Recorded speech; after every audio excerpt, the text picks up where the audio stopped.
Hello friends. तो जैसा कि मैंने बोला था कि आप लोग के लिए मैं पूरा जितना भी पास्ट ईयर जो भी पेपर्स होंगे मेरे पास, वो सारा मैथ्स एंड स्टैट का जितना भी होगा मैं आपको सॉल्व करके दूंगा, क्योंकि वही बेनिफिशियल हो। क्योंकि आप लोग को पता है कि सीयू में कुछ भी आता है तो पास्ट ईयर से रिलेटेड डेफिनेटली आता है। तो जो भी पास्ट ईयर पढ़ लेगा ना, तो अगर क्योंकि टाइम कम है, 2 दिन का छुट्टी मिला है, 2 दिन में हमको अकाउंट्स भी करना है और 2 दिन में आप लोग को मैथ्स भी करना है।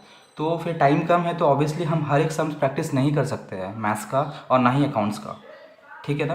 तो मैथ्स का वही बोलेंगे, किसी के पास टाइम कम है तो बस पास्ट ईयर का पेपर देख लो चार्टो, जैसे 18, 19, 20, 21 और करके चले जाओ तो बेसिक्स है। ऑलमोस्ट बहुत सारा क्वेश्चन आप कर पाओगे, क्योंकि टाइप भले ही नंबर सेम नहीं आएंगे, जैसे कि 2018 में कोई नंबर दे दिया वो नहीं आएगा, बट टाइप सेम आ ही सकते हैं।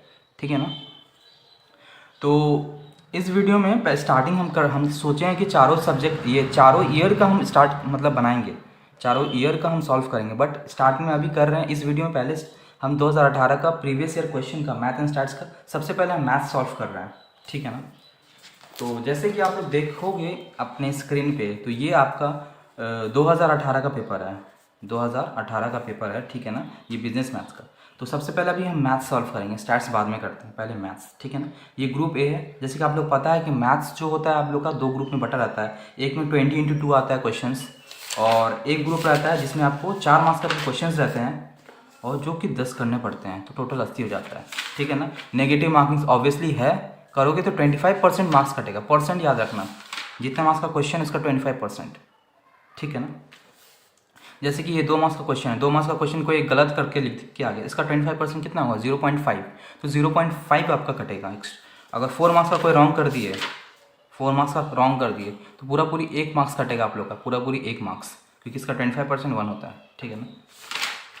एक्स्ट्रा कटेगा 1 मार्क्स, क्योंकि जो रॉन्ग किए तो वो तो कटना ही है, प्लस एक्स्ट्रा नेगेटिव में 1 मार्क्स कटेगा। ठीक है ना। तो ग्रुप ए में सबसे पहले हम करेंगे अभी मैथ्स। मैथ्स में जैसे कि देख पा रहे हैं हम कि क्वेश्चन नंबर 1, 2, 3 और आप ये 4 एंड 5 टोटली स्टैट से रिलेटेड है। 6 से पहला क्वेश्चन जो मेरे को मिलता है वो मैथ्स है। ये परमुटेशन का क्वेश्चन है, परमुटेशन का क्वेश्चन। ठीक है ना। तो जैसे कि यहाँ पे बोल रहा है कि NP4 और 9 NP3 को इक्वल कर दिया है और बोल रहा है n का वैल्यू निकालना है। तो आप लोग क्वेश्चंस देख लो, उसके बाद डायरेक्टली हम यहाँ पे क्वेश्चन उतारते हैं इस कॉपी में, उसके बाद हम सॉल्व करते हैं। जैसे कि ये ग्रुप ए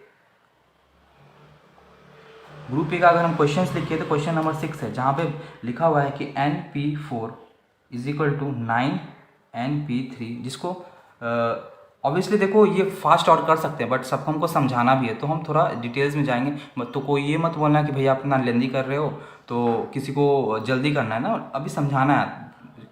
जब समझ जाओगे तो जल्दी तुम कर ही लोगे। ठीक है ना। ये क्वेश्चन में दिया गया और हमको बोल रहे हैं n का वैल्यू फाइंड करना है। ठीक है ना। तो हम जैसे कि सबको पता है कि ये NPR का फॉर्मूला क्या होता है। सबसे पहले यहाँ पे अगर हम फॉर्मूला लिख दें NPR का, तो सबको पता है कि n factorial by n minus R factorial होता है। ठीक है ना। NPR का। ठीक है। तो इसको भी हम उसी में तोड़ें, इसको हम लिख सकते हैं n factorial by n minus R. R यहाँ डिनोट कर रहा है 4 को इस जगह पे। ठीक है ना। इधर 9 ऐसी पड़ा हुआ है, और इधर देखो NP3 को हम लिख सकते हैं ना n factorial by n minus 3 factorial. ठीक है ना। ये हो गया। एन फैक्टोरियल यहाँ से कट जाएगा दोनों। ठीक है ना। आप क्रॉस मल्टीप्लाई कर लेते हैं, इजी हो जाएगा। n माइनस 3 फैक्टोरियल यहाँ आ गया और 9n माइनस 4 फैक्टोरियल यहाँ पे आ गया। ठीक है ना। अगर तुम जैसे कि फैक्टोरियल सबको पता हो कि अगर हम 6 फैक्टोरियल लिखते हैं तो इसको हम लिख सकते हैं 6 इंटू 5 इंटू 4, ऐसे अप टू 1 तक लिख सकते हैं। मतलब कि पहला टर्म लिखे जो फैक्टोरियल है वो तो लिखेंगे, प्लस एक एक कम करके लिखेंगे, एक एक कम करते करते एकदम 1 तक चले जाएंगे। तो अगर हम n-3 को अगर हम तोड़ते हैं तो n-3 लिखेंगे, प्लस एक कम करेंगे ना, जैसे कि अभी बताया, जैसे कि यहाँ पे 6 से 5 हो गया, तो यहाँ पे हम लिख सकते हैं n-4, क्योंकि अगर एक कम करेंगे तो ऑब्वियसली -3 से एक और कम करेंगे तो -4 हो जाएगा। इसको हम लिख सकते हैं n-4 फैक्टोरियल, क्योंकि अगर कहीं पर 6 फैक्टोरियल लिखा हुआ है तो जो जिसको पता होगा, बेसिक नॉलेज होगा, उसको तो पता ही है, तो उसको हम 6 इंटू 5 फैक्टोरियल लिख सकते हैं। तो वही हम किए, n-3 लिखे और n-4 फैक्टोरियल लिखे, इक्वल टू n-4 फैक्टोरियल। ठीक है। यहाँ तक समझ में। यहाँ से n-4 फैक्टोरियल और n-4 फैक्टोरियल कट जाता है, सिंपल बच जाता है n-3 इक्वल टू 9, जो कि 3 इधर जाके प्लस बन जाएगा, तो सिंपली हम लोग का वैल्यू आ जाता है n इक्वल टू 12, जो कि इस क्वेश्चन में आप लोग का ऑप्शन जो है वो सी है, तो सी वाला होगा। ठीक है। क्लियर हुआ। उसके बाद सेकंड ये क्वेश्चन नंबर 7 होता है, मतलब आपका कॉम्बिनेशन से रिलेटेड है।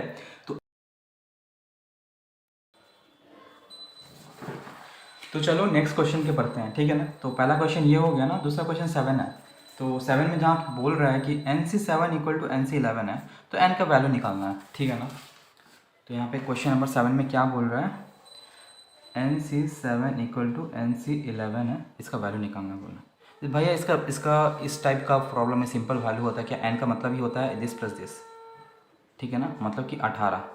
क्योंकि अगर थोड़ा बहुत भी पता होगा कॉम्बिनेशन का, तो n C r equal to हम लोग को पता होता है NC n-r लिख सकते हैं हम लोग, मतलब इन शॉर्ट मतलब 10C2 को हम लोग 10C8 लिख सकते हैं, ठीक है ना, ऐसे हम लोग कर सकते हैं। सिमिलर अगर 5C1 है तो हम उसको लिख सकते हैं 5C4, ऐसे लिख सकते हैं हम लोग, ठीक है ना। तो इन शॉर्ट पर एन तो ये होता है ना, एन कैसे निकल रहा है, ये दोनों को ऐड करके तो निकल रहा है, एन कैसे निकल रहा है, ये दोनों को ऐड करके निकल रहा है। उसी तरह और यहाँ पे फॉर्मूला में देखो एन कैसे निकल रहा है, ये दोनों को ऐड करेंगे तो आर कट के एन ही बचता है। तो इधर भी वही करना होगा, एन का वैल्यू क्या होगा, ये दोनों को ऐड करेंगे 18। तो सिंपली आंसर आप लोग का आ जाएगा यहाँ पे ऑप्शन नंबर ए, ठीक है ना। इसके बाद नेक्स्ट क्वेश्चन की तरफ बढ़ते हैं। तो यहाँ पे है आपका फिफ्थ टर्म निकालने बोल रहा है इसका, 4x/5 माइनस 5/2x का पावर 8 का फिफ्थ टर्म निकालने बोल रहा है। तो फिफ्थ टर्म निकालते हैं। तो चलो, तो आपका टर्म जो है यहाँ पे 4x/5 माइनस 5/2x, ठीक है ना। तो ये बाइनोमियल एक्सप्रेशन है, यहाँ पे हमको फिफ्थ टर्म निकालने बोला। तो थोड़ा तो नॉर्मली अगर टर्म फिफ्थ है, अगर टर्म फिफ्थ निकालने बोल रहा है तो यहाँ पे आर का वैल्यू ऑब्वियसली 4 होगा, क्योंकि आर एक कम होता है, ठीक है ना। किसी को सबको पता ही होगा। देखो इस वीडियो में जो भी कर रहे हैं ना, कि हम सोच रहे हैं कि आप लोग को बेसिक नॉलेज आता है, उसी हिसाब से कर रहे हैं तो ये कर पाओगे, नहीं तो बेसिक से सिखाने के लिए तो फिर बहुत टाइम लग जाएगा, ठीक है ना। तो अगर टर्म फिफ्थ हमको निकालना है तो आर का वैल्यू हमेशा 4 ही होगा। तो नॉर्मल एक्सप्रेशन कैसे होता है, नॉर्मल कोई भी टर्म का एक्सप्रेशन कैसे हम लोग लिख सकते हैं, किसी को डिनोट कैसे कर सकते हैं, NCR फॉर्मूला क्या है, NCR a का पावर n-r और x का पावर r, ठीक है ना। इसको हम लोग ऐसे डिनोट कर सकते हैं कोई भी एक्सप्रेशन। अगर फॉर एग्जांपल एक्सप्रेशन अगर a प्लस एक्स का पावर n है, इसको हम लोग इसका बहुत जो भी टर्म है जनरल टर्म को हम लोग ऐसे डिनोट कर सकते हैं, इस वे में, इस फॉर्मूला के वे में मतलब एक्सप्रेस कर सकते हैं, ठीक है ना। तो अब यहाँ पे हमको टर्म निकालना है फिफ्थ, टर्म फिफ्थ निकालना है। तो यहाँ पे n का, इस फॉर्मूला को देखो, n का वैल्यू यहाँ पे 8 है और r का वैल्यू हम लोग अभी जस्ट पता किए हैं कि r का वैल्यू 8 है, क्योंकि हम लोग को फिफ्थ टर्म 4 है, क्योंकि हम लोग को फिफ्थ निकालना है तो r का वैल्यू हमेशा 1 कम होगा, ठीक है ना, n का लिए। और a का वैल्यू यहाँ पे तुम्हारा हो जाता है 4/5x, और ऑब्वियसली x का वैल्यू यहाँ पे जैसे फॉर्मूला में x है, जैसे ये सब x है, x का पावर r होगा, यहाँ पे x का वैल्यू क्या हो जाता है -5/2 का पावर 4, ठीक है ना। क्लियर हुआ। और ये x और ये x में कंफ्यूज मत होना, ये फॉर्मूला वाला x है और ये उसका x है, ठीक है ना। तो चलो अब इसको नॉर्मली फॉर्मूला में डिनोट करते हैं। तो सबसे पहले फॉर्मूला में हम लोग का था NCR। तो NCR क्या है, 8n है, CR का वैल्यू है 4, ठीक है। फिर a क्या है हम लोग का 4/5x, इसका पावर क्या होगा, पावर क्या है n-r, n-r power 8 - 4 that is 4 obviously. उसके बाद आता है ये x का पावर r, x यहाँ पे क्या हम लोग का है -5/2x का पावर r क्या है 4, ठीक है ना। अब इसी को हम लोग को तोड़ना है, 8C4 को अभी तोड़ देते हैं, नहीं अभी नहीं, नेक्स्ट टर्म में तोड़ते हैं 8C4 को। इसको क्या कर सकते हैं हम लोग, 4/5 का पावर 4 लिख सकते हैं और x का पावर 4 अलग से लिख सकते हैं, ठीक है ना। इसको ऐसे लिख सकते हैं, ठीक है ना। और सिमिलरली यहाँ पे भी लिख सकते हैं -5/2 का पावर 4 और यहाँ पे 1/x का पावर 4, ऐसे भी हम लोग लिख सकते हैं, ठीक है ना।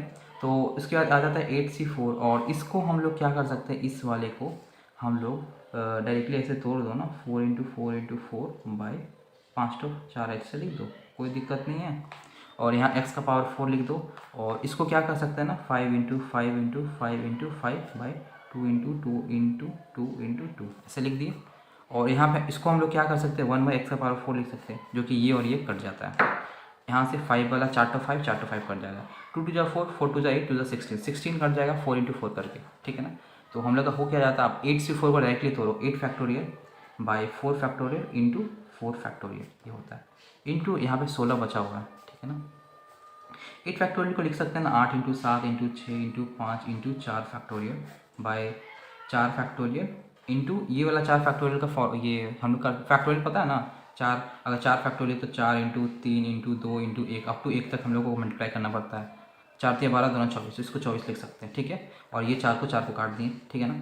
और यहाँ पे 16 है, तो 8 2 16, 8 3 24, 3 1 3 2, ठीक है ना। और इसको अगर सॉल्व करोगे ना, क्या बच रहा है, 8 इंटू 7 इंटू 2 इंटू 5 इंटू 4, ये 5 डिजिट बच रहा है। तो यहाँ पे देखो 8 इंटू 7 इंटू 2 इंटू 5 इंटू 2, तो आपका आंसर आ जा रहा है क्या, फिफ्थ टर्म का 1120। और यहाँ पे ऑप्शन में भी 1120 है क्वेश्चन में, ऑप्शन नंबर ए। तो ऑप्शन नंबर ए हम लोग टिक कर देंगे, ठीक है ना। उसके बाद हम लोग अब नेक्स्ट क्वेश्चन पे बढ़ते हैं,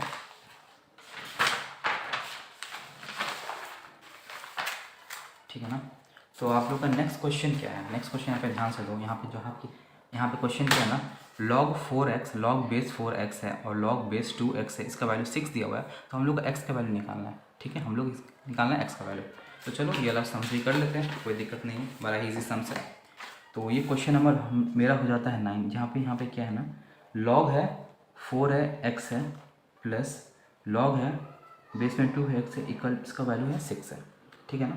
तो हम समझ रहे हैं कि मतलब हम एज्यूम कर रहे हैं कि आपको लॉग का फॉर्मूला थोड़ा आता है, ठीक है ना। तो चलो, तो इस लॉग को हम लोग इस नीचे में जो 4 है इसको हम लिख सकते हैं 2 का पावर 2 लिख सकते हैं ना, plus log 2x equal to 6, ठीक है, ये कर दिए। और हम यहाँ पे बता देते हैं, अगर log के ना ये नॉर्मल यहाँ पे जो दो चीज़ होता है लॉग में, एक ये होता है एक ये होता है। अगर इसके ऊपर पावर है ना तो यहाँ पे जाके मल्टीप्लाई में कन्वर्ट हो जाता है। बट इसके ऊपर पावर है ना, मतलब जैसे कि बेस में जब पावर है ना तो इधर जाएगा, लेकिन वो डिवीजन फॉर्म में जाएगा वो, ठीक है ना। तो यहाँ पे जैसे कि देख पा रहे हो, यहाँ पे इसका पावर है, मतलब बेस का पावर है, एक्स के ऊपर पावर, एक्स का पावर अगर 2 होता है ना तो डायरेक्टली यहाँ पे 2 आ जाता है। बट यहाँ पे बेस के ऊपर पावर है, बेस के ऊपर पावर है तो यहाँ पे आएगा, लेकिन डिवाइड होके आएगा, मतलब डिवाइड होकर 2 को डिवाइड करके लिखेंगे 1/2, ठीक है ना। तो ये बन जाएगा नॉर्मली ऐसे, प्लस ये तो log 2x था ही, ठीक है ना। अब देखो हाफ log 2x है प्लस log 2x है, दोनों को अगर हम जोड़ देंगे ना तो क्या बन जाएगा 1.5 log 2x, ठीक है ना। एक आधा है एक पूरा है, तो 1.5 बन गया ना, इक्वल टू 6। और इसको और इससे काट सकते हैं 4 करके, तो हम लोग फाइनली में क्या आ जाता है ना, log base 2x equal to 4, ठीक है ना। अगर कहीं पे भी ऐसा एक्सप्रेशन हो ना तो यहाँ इसका फॉर्मूला क्या होता है ना, यहाँ पे अगर कोई कभी भी इसका फॉर्मूला हम पहले लिखते हैं। यहाँ पे अगर कभी भी तुमको दिख जाए log बेस में मान लो कि a है और यहाँ पे x है, इक्वल टू मान लो तुम्हारा y है, ऐसा है, तो हम लोग का x का जो वैल्यू होता है ना, x का वैल्यू ये बन जाता है a का पावर y, ये फॉर्मूला है, क्या है, फॉर्मूला है। तो यहाँ अगर कभी भी ऐसा एक्सप्रेशन दिखे और तुमसे पूछे ये तीनों में से किसी का वैल्यू, ये वाला वैल्यू, ये वाला वैल्यू, ये वाला, तो इसका डायरेक्टली हम लोग क्या करते हैं, फॉर्मूला क्या है, एक्स, यहाँ पे एक्स का वैल्यू क्या बन जाता है, a का पावर वाई। तो सिमिलरली यहाँ पे एक्स सेम दिख रहा है ना, सेम एक्सप्रेशन दिख रहा है, तो यहाँ पे एक्स का वैल्यू क्या हो जाएगा ना, ये 2 का पावर 4 हो जाएगा, क्योंकि यहाँ पे देखो a का पावर वाई किए तो 2 का पावर 4 हो जाएगा। 2 का पावर 4 क्या होता है, 16 होता है। तो यहाँ पे देख लो आप लोग, तो यहाँ पे 16 आंसर डी है, ठीक है ना।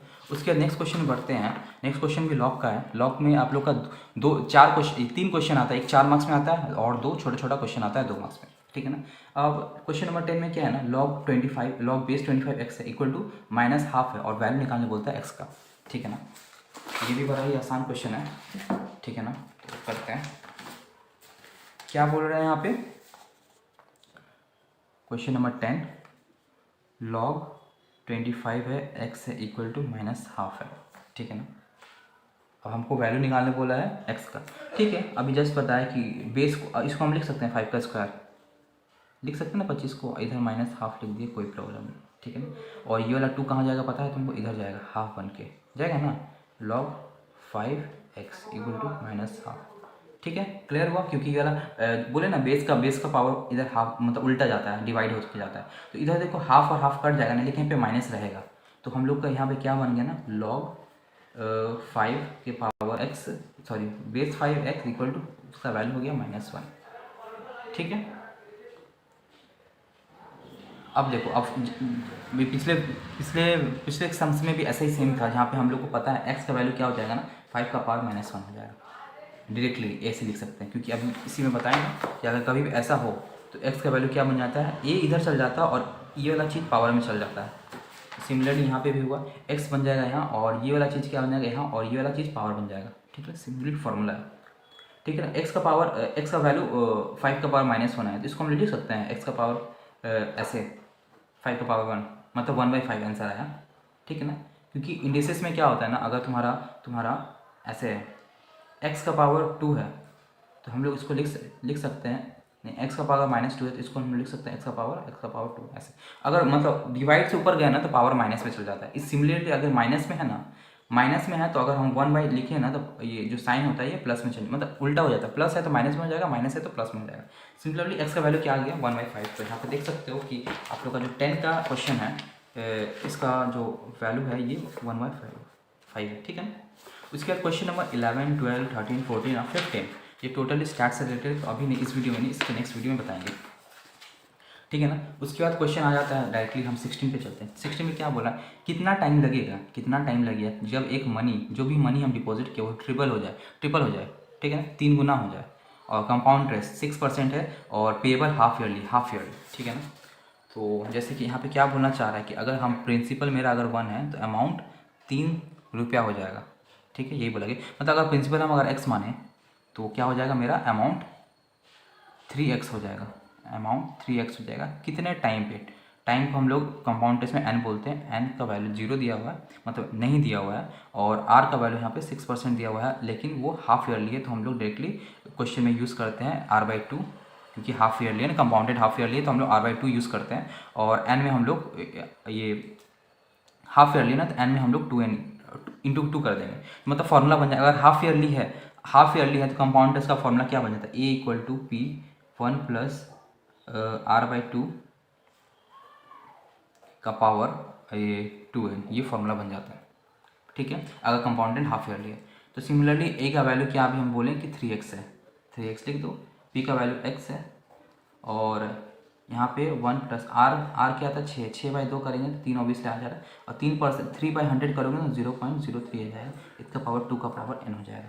एक्स कट जाएगा तो हमको डायरेक्टली मिल क्या गया, ये मिला। ठीक है, यहाँ तक मिला। अब यहाँ से हम लोग को डायरेक्टली फॉर्मूला कैसे, यहाँ से हम लोग को डायरेक्टली क्या करना पड़ेगा, कैलकुलेटर का हेल्प लगेगा थोड़ा, मतलब कि 1.03 का कितना पावर हम करें ताकि वो 3 बन जाए, तब ना हम लोग इक्वेट कर पाएंगे n का वैल्यू। देखो 3 इधर है और ये 1.03 का कोई पावर इक्वल टू 3 होगा ना, तो कितना पावर 3 होगा, तो हम लोग वही निकालना है। ठीक है, तो कैलकुलेटर में बैठा लेना ऐसे 1.03। अब देखो कितना पावर 3 या 3 से पास में आता है। ठीक है, ये 2 हो गया, इसका स्क्वायर हो गया 2, फिर ये 3, 4, 5, 6, 7, 8, 9, 10, 11, 12, 13, 14, 15, 16, 17, 18, 19, 20, 21, 22, 23, 24, 25, 26, 27, 28, 29, 30, 31, 32, 33, 34, 35, 36 और ये 37 में देखो ऑलमोस्ट 37 ईयर्स में ऑलमोस्ट क्या हो गया 2.98 आ गया, 2.9 मतलब ऑलमोस्ट 3 है। तो हम लोग इसका वैल्यू क्या लिख सकते हैं 37, मतलब हम लिख सकते हैं 3 का 1.03 का पावर 37, मतलब कि इन शॉर्ट क्या बोल सकते हैं 2n का वैल्यू क्या आ गया, 2n का वैल्यू आ गया 37, और इसको हम लोग डिवाइड करके देख लेते हैं 37/2, तो ये आ जाता है 18.5, जो कि तुम्हारा 18.5 ईयर्स आया, जो कि तुम्हारा एग्जैक्ट नहीं आया क्योंकि पॉइंट आया, तो यहाँ पे ऑप्शन बेटर ऑप्शन क्या है 18.6 ईयर, तो यही होगा, क्योंकि हम लोग ऑब्वियसली थोड़ा सा टाइम ज़्यादा लगेगा क्योंकि हम लोग एग्जैक्टली 3 नहीं आए, 3 से कम लिए थे थोड़ा।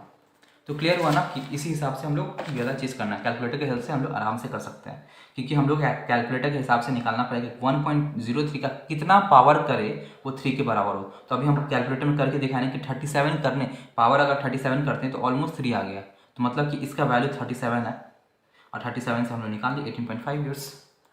क्लियर हुआ। उसके बाद वाला क्वेश्चन क्या है, उसके बाद वाला क्वेश्चन ये देख लो, क्वेश्चन नंबर 17 है। ये कंपाउंड इंटरेस्ट का बहुत ही बकवास सा सम्स है, छोटा सा सम्स है, जहाँ पे क्या बोला है ना, कंपाउंड इंटरेस्ट ऑन 10,000 प्रिंसिपल है, टाइम दिया हुआ है, रेट दिया हुआ है, ये दिया हुआ है, तो कंपाउंड इंटरेस्ट निकालना है। ठीक है ना, तो कंपाउंड इंटरेस्ट के लिए सबसे पहले अमाउंट देख लेते हैं। अमाउंट का फॉर्मूला क्या होता है, P1 + R/100 का पावर n। ठीक है ना, अमाउंट जैसे कि अमाउंट हम लोग को निकालना पड़ता है, तो P यहाँ पे 10,000 है, ठीक है ना, और R का वैल्यू यहाँ पे इस सम्स में है 5%, तो हम लोग डायरेक्टली यहाँ पे लिखेंगे 1.05। अगर तुम लोग कर लोगे तो यही 1.05 है, यहाँ पे आ जाएगा 4 ईयर्स। ठीक है ना, तो डायरेक्टली हम लोग करते हैं 1.05 इंटू इक्वल टू इतना आया प्लस 10,000, सॉरी इंटू 1.05 2 3 4 इंटू 10,000, ठीक है ना। ये टोटल आ जाता है आप लोग का अमाउंट पूरा 12,155 इतना आ गया। अब प्रिंसिपल था मेरा 10,000, तो ऑब्वियसली मेरे क्वेश्चन में कंपाउंड इंटरेस्ट पूछा था, दोनों को माइनस कर देंगे तो मेरा आंसर आ जाएगा 2155। तो ऑप्शन में देख लो, यहाँ पे भी 2155 दिया हुआ है। तो बड़ा इजी सम्स था ये वाला, ठीक है ना। उसके बाद ये वाला सम्स क्वेश्चन नंबर 8, जहाँ पे ये फॉर्मूला दिया हुआ है, कुछ भी दिया हुआ है एक्सप्रेशन, और बोला इसका वैल्यू क्या होगा, ठीक है ना। तो बहुत जन को क्या होगा ना कि मान लो फार्मूला तुमको याद नहीं है, तो हम लोग एग्जाम्पल से भी कर सकते हैं सम्स को। जैसे कि देखो यहाँ पे वैल्यू दिया हुआ है एक्स का cube minus 3x² y plus 3xy² minus y का क्यूब का पावर 1/3 है। तो ये किसका है, ठीक है ना। तो आप लोगों को पता होगा कि वही फॉर्मूला ही है x माइनस वाई का होल क्यूब का, तो डायरेक्टली हम बना सकते हैं, ठीक है ना। तो यहाँ पे कर लेना, अगर नहीं है तो तुम लोग नॉर्मली इसको, अगर तुमको फॉर्मूला याद नहीं है ना, तो तुम डायरेक्टली इस सम्स को ना x का वैल्यू कुछ ले लेना, x का वैल्यू मान लो कि 2 ले लेना, y का वैल्यू 1 ले लेना, फिर सॉल्व करना और फिर चेक करना, तो तुम्हारा x माइनस वाई आ जाएगा, ठीक है। क्लियर हुआ, ये करना, करके देखना, आ जाएगा आंसर, ठीक है। ये कुछ नहीं था, एक फॉर्मूला था, फॉर्मूला को एक्सपैंड करके दिया हुआ है, और तो ये किसका formula, obviously x minus y का होल क्यूब का फॉर्मूला है, ठीक है ना। इसमें कोई दिक्कत नहीं हुआ, ठीक है ना, कोई दिक्कत नहीं है। अगर फॉर्मूला याद नहीं है तो ऑब्वियसली x का वैल्यू कुछ पकड़ लेना अपने मन से, कुछ भी रैंडम सा, y पकड़ लेना, दोनों को सॉल्व करके देखना है, तो ऑब्वियसली जो भी इसका आंसर होगा ना, ये ऑब्वियसली x माइनस वाई के बराबर होगा, ठीक है। उसके बाद आते हैं 90 में नॉर्मली प्रोडक्ट बोला गया, इसमें करने का कोई जरूरत नहीं है। 90 में डायरेक्टली प्रोडक्ट बोला, ए एक सेट है जिसका एलिमेंट है 1 और 2 और बी है 1, इसका Cartesian product A into B बोल रहा है, तो ऑब्वियसली हम लोग दिस इंटू दिस करेंगे और दिस इंटू दिस करेंगे, तो देख लो 1 कहाँ है और 2 1 कहाँ है, इसमें है, तो ये वाला आंसर इसका ए हो जाएगा, ठीक है। उसके बाद फाइनल क्वेश्चन बनता है, फाइनल क्वेश्चन क्या है, पावर सेट, एक सेट का पावर सेट। ये क्वेश्चन बड़ा ही इंपॉर्टेंट टाइप का है, क्योंकि आ जाता है कि किसी भी सेट का कितना पावर सेट है, नंबर ऑफ पावर सेट अगर कहीं पूछ दे, नंबर ऑफ पावर सेट पूछ दे, तो हमेशा 2 का पावर n होता है, जो कि n मतलब होता है नंबर ऑफ एलिमेंट्स कितना है एक सेट में। मान लो कि अगर सेट है मतलब 1 2 3 4, तो अगर कहीं पूछ ले कि कितना इसका पावर सेट होगा, तो ऑब्वियसली 2 का पावर n होगा, मतलब 1 2 3 4, तो 2 का पावर 4 दैट इज 16। बट यहाँ पे ये नहीं पूछा इस सम्स में, इस सम्स में पूछा कि कौन सा पावर सेट है। तो ए बी का अगर पावर सेट निकालना आता होगा, तो हम लोग का पावर सेट कैसे निकालते, ए और बी का पावर सेट निकालना है, ठीक है ना। तो पावर सेट में हर एक एलिमेंट को ले लेके एक नया सबसेट बनाते हैं। तो जैसे कि ए को हम एक अलग सेट बना सकते हैं, ए बी ले लेंगे, बी को अलग ले लेंगे, और बचा क्या, एक बचा जो हमेशा ही रहता है, वो रहता है 5, जो जिसमें नल बोलते हैं, जिसको नल भी बोलते हैं सेट। तो टोटल हम लोग का 4 बना, जैसे कि ऑब्वियसली मैं फॉर्मूला के हिसाब से 2 का पावर n, अगर यहाँ पे 2 देंगे तो ऑब्वियसली यहाँ पे 4 एलिमेंट आएगा, जबकि मेरा 4 एलिमेंट आ चुका है। तो चेक करेंगे कि कौन सा पावर सेट। तो यहाँ पे जैसे कि यहाँ पे ऑप्शन डी है, ऑप्शन डी में देखो ए बी है और 5 भी है, तो टोटल यही है, ठीक है। तो यहाँ पे हो गया एलएसएम्स, ठीक है ना। क्लियर हुआ ना। और थोड़ा भी अंडरस्टैंडिंग में कुछ भी प्रॉब्लम हो तो डेफिनेटली मेरे से शेयर कर लेना, ठीक है ना। तो उसके बाद अब स्टार्ट करते हैं ग्रुप बी का सम्स, ठीक है ना।